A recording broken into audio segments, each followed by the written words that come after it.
Time for my sister's opinion. So once again, I haven't played this in a while, so I don't remember all the rules. But just thinking about it, it is tough, like, you don't know what cards other people have. What's the strategy? You're trying to make the other people reveal their cards? Or you're trying to win with the highest? Both. Both is good.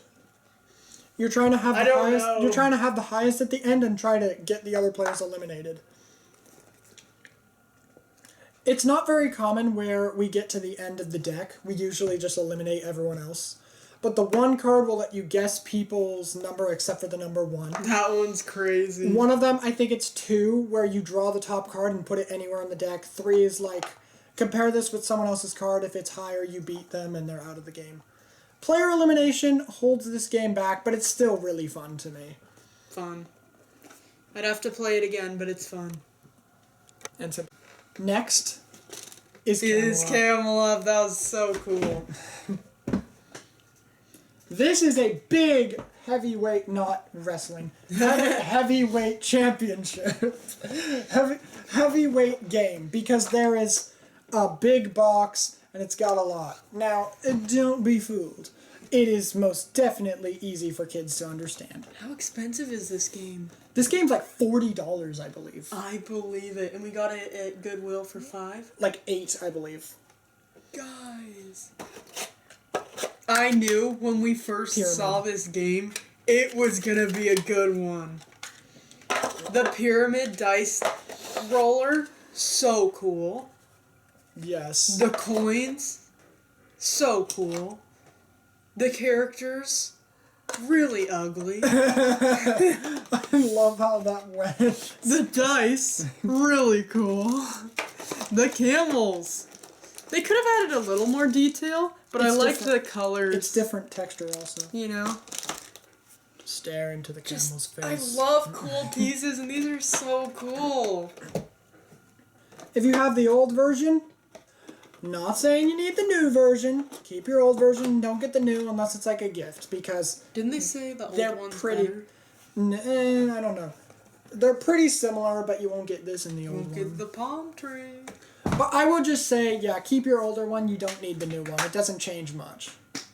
The first time we played this, we played it completely wrong, and we would run out of point tokens because we'd get up in the hundreds. Yeah. We'd score everything after the 6 dice. Yeah, the 5 dice. We scored the final part of the race every time, and it got out of hand. Yeah, like which camel is first and last right now versus you're just supposed to bet. There's more strategy to guessing the winner and loser and getting score points at the end of it instead of every time, because it's like, now it's just double that up.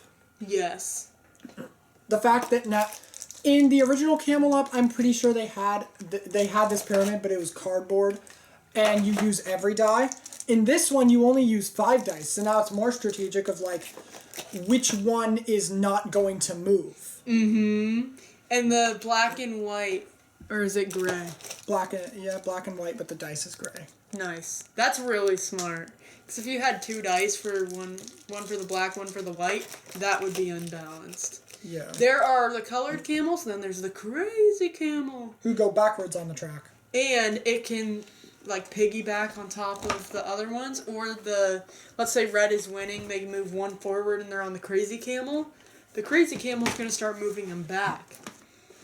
So this is basically betting on which camel's going to win, and you can affect it a little bit. I'm just going to say... Very little. The dice decide how much the camels move, but you can play your +1 or your -1 to kind of change it up. I like that even though it has dice, you can mitigate it by like betting something different or betting on a different camel, and you won't lose that much. You'll only lose 1 point if you're wrong on anything. Mitigating what?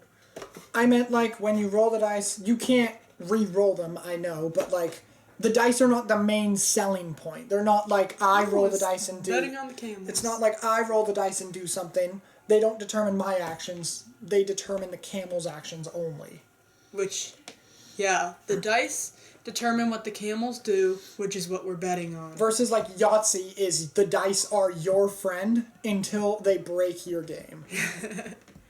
That's why King of Tokyo Duel is not in here. It has the same problems as Yahtzee. Dice are friends, not food. The King of Tokyo Duel has the same problems as Yahtzee, and the track is too big. I don't want to keep tugging it over, and then eventually someone tugs it all the way back over. It's too many spaces.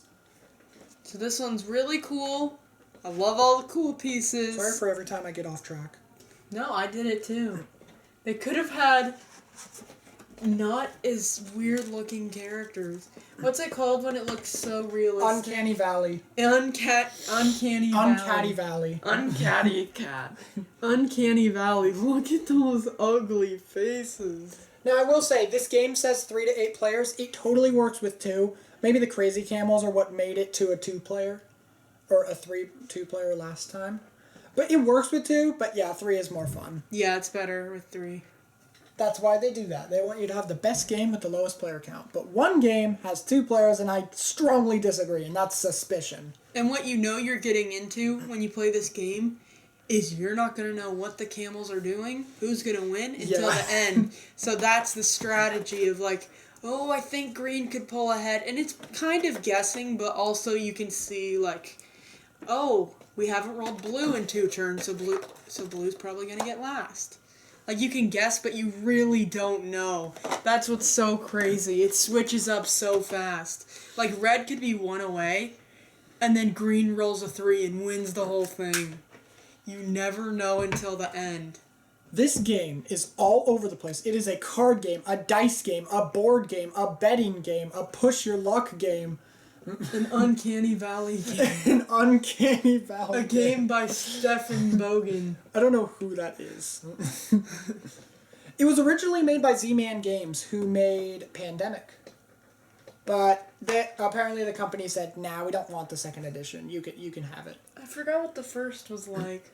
Maybe we'd try the first. You have never played the first. We saw a video, though. Yeah, it's basically cardboard. The board is smaller, does not come with the palm tree. The camels are in different quality, and it just looks older. And they don't have the crazy camels either. Next is the number, my pick. So basically this game is you write any number you want, and then everyone will compare the numbers by putting them lowest to highest. Highest to lowest, that really matters. And then compare and see if any of the numbers match. If they do, you're out. If they don't, you're in. And you're trying to score the most points over 2 rounds. Yep, trying to score the most without matching any numbers with anyone else. This game has so much, I want to call it mitigation, I guess. Strategy. Yes, a lot of strategy. The cool thing is, like, these boards, when you use a number, you cross it off. So now everybody knows that they can write that number safely, and they can't. That's nice. There is so many point balancing. Like, yes. If you scribble out all of yours, you get points for each of those. If you make it in the last round, you get to double that and add the 8 points. Or you get to double the points if you stay, and 8 points if you go. What? No, sorry. You get to double the points at the end of the first round and second. And then you get 8 more points if... Just show them one of the boards. If you are the best at it. Sorry. So at the top is the bonus if yours is the highest. And then there's a ×2. Yeah, that's... And it's over 2 rounds. Yup. So you want to try and use up the most numbers while also being the highest number, while also saving the higher ones like 9 for the ×2. It's also like a quick strategy game. It says 15 minutes about. I would say that's pretty accurate. Unless people take forever writing their number and overthinking it. I'd say 20. But yeah, I loved it. It's colorblind friendly apparently. But yeah, I really like how simple and strategic this game is. The colors. What do you need the color for? The colorblind friendly. They have symbols. But they have nice, vibrant colors. What do you need the color for, though? To signify the player colors. That's cool. And the number, people have said it before, very, terrible name. Yeah. It's like calling it the board game or the game. Yeah, there's a game called The Game, and it's like... You How are couldn't gonna think of find anything that? else? Yeah, Board Game Geek, that's Should a have been struggle. like highest number. Co-op high. Number salad. Plus or minus, I don't know. Anyways, plus salad. Okay. Ages 8 and up. I will say an 8-year-old probably could play this, but it probably might be a very... You could get very into strategy in this game, and then you could just write whatever number you want. Don't randomize it. That's not a good idea. No. But yeah, it's trying to get into the heads of the people. It might feel weird on your first try, but I would definitely recommend this simple strategy game. And definitely be looking at other people's boards. The ones you're allowed to look at to see which ones are crossed off. Yep. So super quickly, the number, once again, simple game idea, fun, and a lot of strategy. Yep. Next. Yep. Next. What is that? It's Lost Cities. Sorry, I wanted to do an intro where I'm like looking for it. Nice. So this game is also pretty simple. You will get... I'm kidding. The board doesn't matter, but it's cool that they added the board into the game.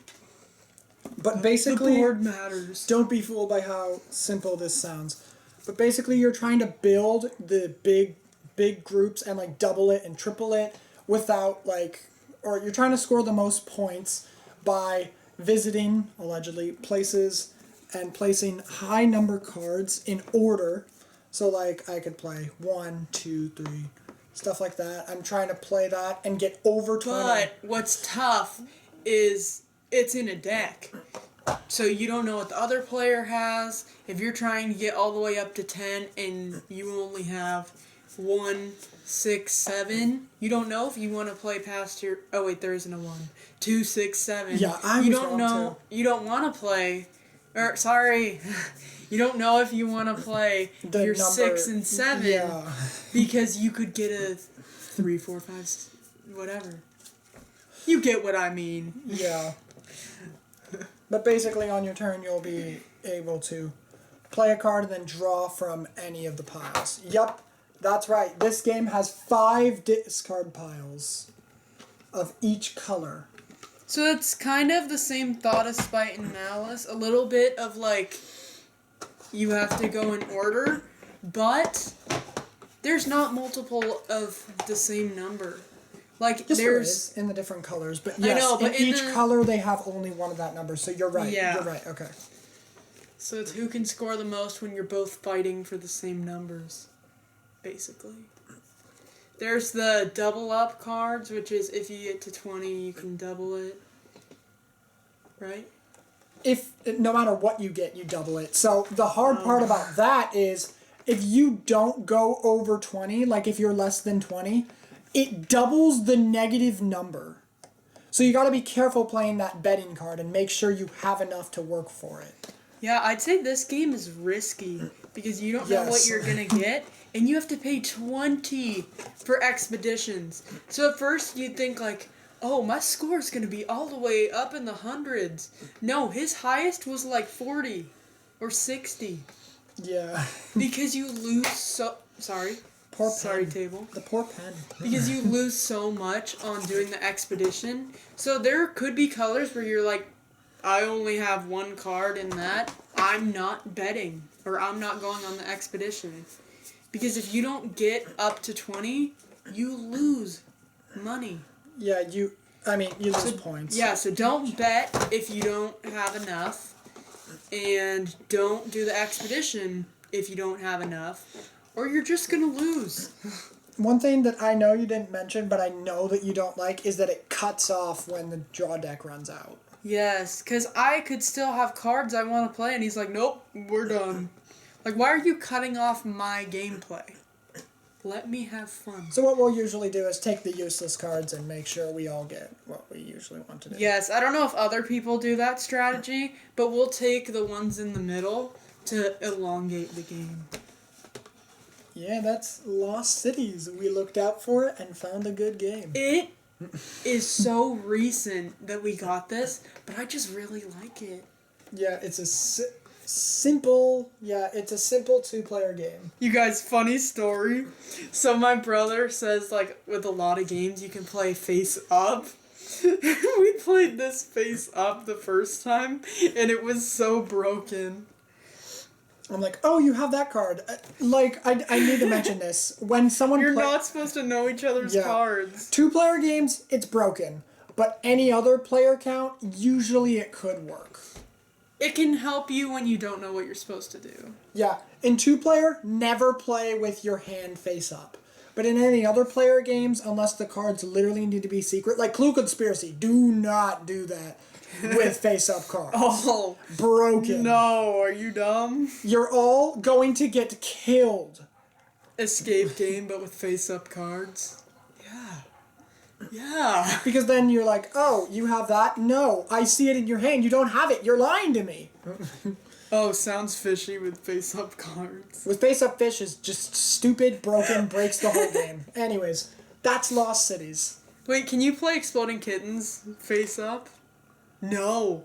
I mean, you can, but some cards are very specifically not wanting to do that. Okay. But yeah, I do want to say... Do that rule at your own risk. This one, I like how when someone will play a card, you're like, oh, thank goodness you played that. Now I can play this card safely and know to play it now. And I don't know what it's called, but you can like put it in the middle instead of the 5 discard piles of the colors. Yeah, instead of playing it on your own, you can play it in the middle, and then other people can grab it if they want. So I didn't realize, but they can have as many cards as they want. So if you play any number card that they might need, they're gonna snatch it. Does it have a hand limit? It doesn't matter. That's not the most important. Yay. So once again, Lost Cities is a simple enough idea, fun, and a lot of strategy. Next is Mantis. The prettiest exploding kittens game. You'd think it's baked potato. Big potato? Big potato. It's funny that they called themselves that. I want to know why. It's such a simple game of like scoring points, but it's so pretty, like all the colors. It can change any minute. Because someone could be like, yes, I have all these greens. And they're like, nope, give me all of those. Steal. So yeah, it's literally, do you want to save or do you want to steal? Score. But you're fine. No, do you want to score? You're fine. Or do you want to steal? So if you score, automatically points, and I think you're going up to 10 or 15. Something I haven't seen done in any other game is when they have these 3 colors on the card, which means the card on the other side is one of those 3 colors. That's the coolest thing. Because it actually makes it easier to know what you want to do. Because you're like, oh, totally. Jimmy here has all 3 colors, so it's a risk-free investment. It steals the cards. Snatch up Jimmy's hand. Jimmy. Hey, Jimmy. Yeah, versus if you have no idea what the card is, you'd probably be like, score? If we're playing with young children, we're going to be like, this person has all the colors. Take from them. Take from them. Yeah, so cute. Simple. It's colorful. Fun. The box is a throw-up of colors. You will get mad, though, if you've been working up those reds, and then you're like, steal, and they take them all. Like, why are you taking my hard work? It's the same as, like, if someone's like, ooh, I could gain 2 points or you could lose a point. And you get to go again if you steal successfully. So it makes you want to steal. That's in 2-player. That's only in 2-player. I like 2-player. Where 2-player is 15 and normal is 10. Why did they change the variance of games based on how many players there are? So it works better with that player count. Like with Block Party, I hate the 2-player one, but 3 is so fun. Because so that's why it's not included. Because they don't want to waste it. Yeah, what do you think of Mantis? I think it's colorful, it's simple. It's really cool that, like, I can look at my cards and look at the card here and think, ooh, I know exactly what to do. There are some times when you can't do anything, but sometimes you'll risk it and you're like, they have 2 of these colors. And it's just not one of those colors. I also think it's good for all ages. It's ages 7 and up, so yeah. You know? Like, I could see grandparents having fun with this game. I could see a little kid having fun. And we have fun. So yeah, I feel like it's good for all ages as long as you're not looking for a highly strategy game. My only con, I'm still not a fan of their art style. What? I mean, this one's better, but if you go to if you look at Exploding Kittens cards, I don't like any of those styles. I mean, his face is kind of creepy. Yeah, it's weird. It's a mantis. This one's fine. But and the colors. Funny. You like the colors? Yes, this one's fine and it's funny, but the art style of like the characters they choose are overly cartoony and it's overly weird. Bears versus Babies is an abomination. It's a furry box. Yeah, that's a little weird. Are mantis actually rainbow? I think that's a real mantis. I don't know though. Comment down below. Are mantis actually rainbow? This actually came with a mantis book, but I gave it to my friend because I'm like, I don't care about this thing. It's supposed to learn about mantis, but I'm like... The animal. Yeah, and I'm like... If they're even animals, the insect. Yeah, that's mantis. Another big potato classic, except they discontinued this game as well, is Shoot for the Stars. This is a push your luck trivia game. You gotta show them the cool pieces. I will not build the ship, but Okay. you get a bunch of ship pieces. And you get the characters and the meeples. Or here's a picture of them. I love cool pieces, so I don't like this game that much, but I can enjoy the aesthetic. I have played this a lot with 2 friends, and I have enjoyed every time I've played. Maybe I gotta play it a little more. Yeah, it's very fun. Because if I don't know trivia, I'm like, I'm gonna lose. But the thing is, this is more mitigation. Yes, I'm going to keep using that word. This is more mitigation because you don't need to know the answer, you just need to get close to it. And sometimes people will be like, no, I don't believe that. It's kind of like betting. Do you want to that's what push stay your luck with is. them or get off? That's what push your Oh, luck is. I'm thinking of Malone. That's another space Yeah, this game. is very similar to Malem, but it's a different style of game. Do you want to push your luck and make it to the asteroid? Or do you want to get off? Yeah, it's a the push your star luck trivia game where whenever you bet, you take the seat of the captain. Malem And- is really cute too. I'd put that in honorable mentions. It is really fun, really cute aesthetic. I don't know Yeah. why it's not on our I Love. I never fit it on there. Anyways, yeah, Shoot for the Stars, push your luck trivia game where someone will pull out a question and then you'll say a number and you'll take the captain seat. And then everyone will keep doing that until they leave if it's too low or too high, or If they disagree they with it. stay if they think it's just the right amount. You just have to be lower than the actual answer or the exact answer. Yeah, or you can bet the exact answer. Yeah, if you moonshot, well, you're crazy. That's really hard to get sometimes. No, isn't a moonshot for Moonshot. what came first? This is Moonshot. I thought what came first. That had one's just moonshot. guess the year. Oh. But Moonshot, you'll get a lot of points. But yeah, that's basically it. Something I don't like as much is like the coins. The 1 point coins are pretty small, so you could possibly lose them easily. But like this is a solid game. I do love the pieces of building the ship. And I just really like this one. It's cute, and I do like the aspect of you don't always have to know the trivia, I guess, like he said. You just have to decide if you're staying on. Yeah. Why am I... Once again, another simple strategy game. Or another simple party game. Includes 20 bonus questions. We never played with those. I don't think we ever got to them. But man, I love how it looks. I love that it's small and fits everything in there. Fits in the palm of your hand. It's a fun I'm just party kidding. game to me. This was an eBay buy. Nice. Though, really solid party game. It's 2-player? Yup. I thought this would be 3 and up. That's crazy.